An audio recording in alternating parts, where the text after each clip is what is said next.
Ulama menyebut dengan istilah gambar. Kalau sudah perkataan ulama, kita percaya. Dan ulama pasti punya dalil. Dan kami jarang hadirkan dalil, karena kita ingin membiasakan bahwasanya hukum tentu ada dalil dari ulama. Cuman karena Anda minta, la'anallahu musawwirin. Hadis Nabi, Allah mengutuk orang-orang yang membuat gambar. Tapi Anda yang saya kasih dalil pun belum tentu faham apa yang dimaksud musawwir di sini, kan begitu. Maka sebagian orang yang dikit-dikit mengatakan mana dalilnya, biarpun dikasih dalil, tidak semua orang faham akan dalil. Akan tapi dalil sudah dijelaskan para ulama, dijelaskan dalam bentuk hukum. Sehingga biarpun tidak diterangkan dalilnya, maka sesungguhnya para ulama mereka pasti mengambil dari dalil. Oke, kami mulai dengan dalil Allah al-musawwir. Allah mengutuk orang-orang yang musawwir, penggambar-penggambar. Lalu penggambar yang bagaimana? Nah, ini dibahas para ulama. Gambar apa sih? Ini gambar pensil, gambar pohon, gambar gunung, gambar ini. Apakah mereka terkutuk semuanya? Oh, tidak. Dijelaskan, ini banyak riwayat tentang hadis-hadis Nabi dikumpulkan, para ulama lalu menyimpulkan. Jenis musawwir, penggambar, pelukis, itu ada 5 model. Yang pertama disepakati keharamannya, yang kedua disepakati kehalalannya, kemudian setelah itu khilaf.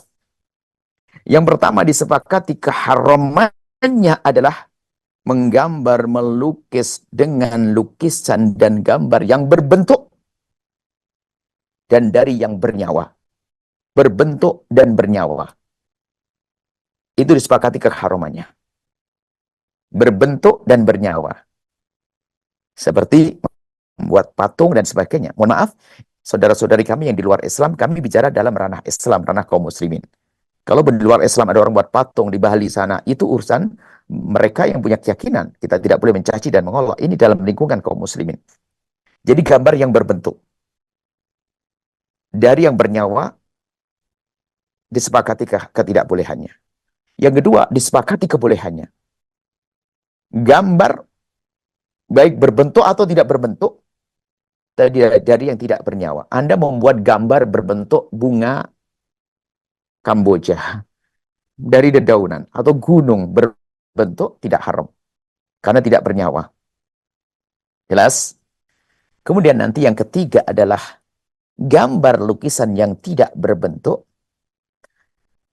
dari binatang, dari yang bernyawa, menggambar manusia dan seterusnya, tapi tidak berbentuk.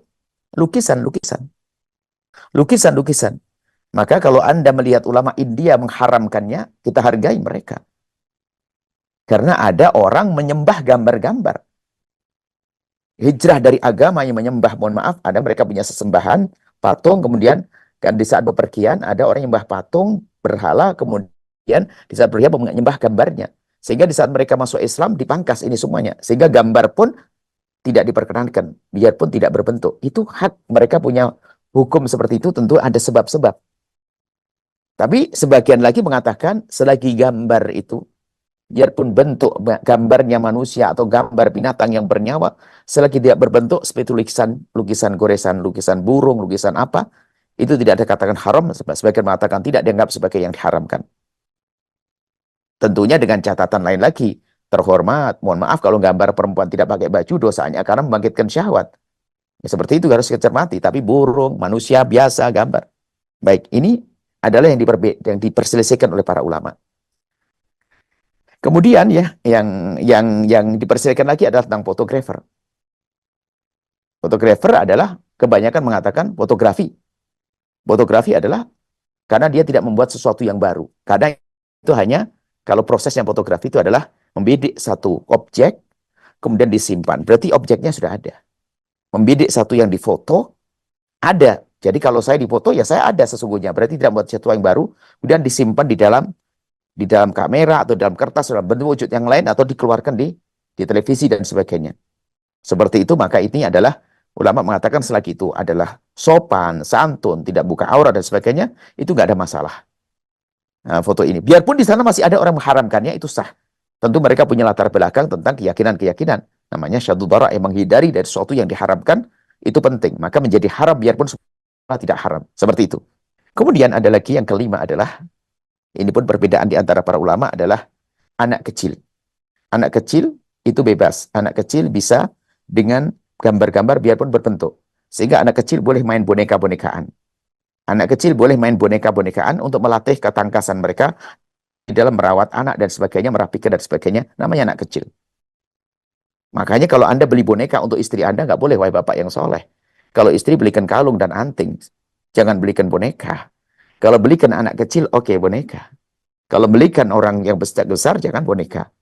Kalau boneka adalah untuk anak kecil. Ini adalah, biarpun ini juga ada perbedaan di antara para ulama, tapi kita hadirkan sebagai amanah ilmiah adalah untuk anak kecil yang belum masih kecil, anak-anak kecil, dia belum usia balik, masih belum usia tamyiz, bahkan anak kecil masih bermain.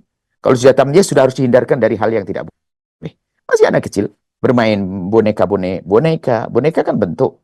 Maka sebagian ulama mengatakan hal yang demikian adalah bukan suatu yang terlarang untuk melatih ketangkasan mereka dalam merawat anak. Karena mereka berkhayal, ada anak kecil gendong-gendong dan sebagainya, berkhayal, nidur-nidurin dan seterusnya. Mungkin suatu kita punya adik, dia bisa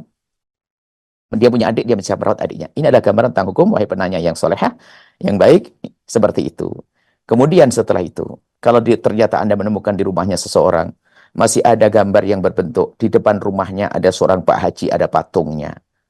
Itu dia tidak sengaja, dia tidak mengerti, hanya ditawari oleh penjual patung, itu seni. Lalu dia beli. Atau mungkin di sebuah kabupaten mana ada patung. Anda tidak usah marah-marah dulu, tidak usah mencaci, dasar bupatinya nggak ngerti agama, nggak usah mencaci. Karena itu adalah kerjaan, biasanya kerjaan developer, kerjaan ini. Tinggal nanti bagaimana ilmu seperti ini sosialisasikan. Sehingga nanti ada di kota-kota kabupaten mana, tidak ada lagi seperti itu. Perlahan semuanya. Yang jelas pertama dan utama Anda tahu bahasanya gambar seperti itu tidak boleh. Kemudian nanti bagaimana cara menyelesaikannya adalah dengan keindahan seperti yang diajarkan oleh baginda Nabi Shallallahu Alaihi Wasallam. Apalagi di rumahnya seorang, Anda bertamu, oh ini haram dosa. Anda ini kok usil banget sih. Sok banget baru belajar langsung, ini nggak boleh. Astagfirullahaladzim. Nah, ini apa? Apakah seperti itu cara dakwah baginda Nabi SAW? Maka kami hadirkan 5 model tadi, biar Anda bisa memilah dan memilih, kemudian setelah itu Anda punya cara yang baik untuk bisa menyelesaikan permasalahan baik keharaman, kemakruhan, itu perlu cara-caranya. Setelah Anda menyaksikan video ini, jangan lupa berselawat kepada baginda Nabi Muhammad SAW.